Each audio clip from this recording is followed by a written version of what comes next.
మార్చి 22 నుంచి IPL 17వ season ప్రారంభం కానుంది.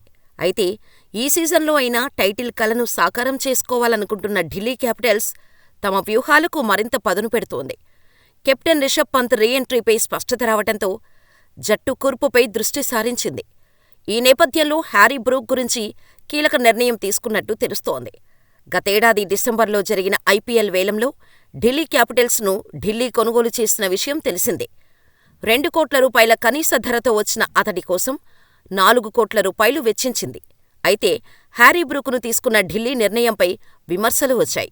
ఎందుకంటే గత సీజన్లో సన్రైజర్స్ హైదరాబాద్కు ప్రాతినిధ్యం వహించిన హ్యారీ బ్రూక్ పేలవ ప్రదర్శన చేశాడు. అంచనాలు అందుకోలేక విమర్శల పాలయ్యాడు.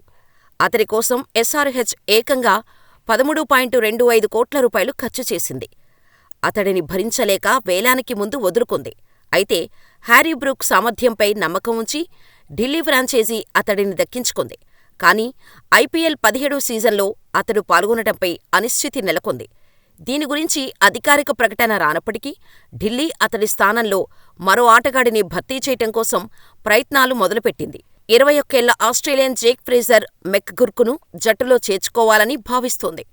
ఫ్రేజర్ విధ్వంసక బ్యాటర్. భారీ షాట్లను సునాయాసంగా ఆడగలడు.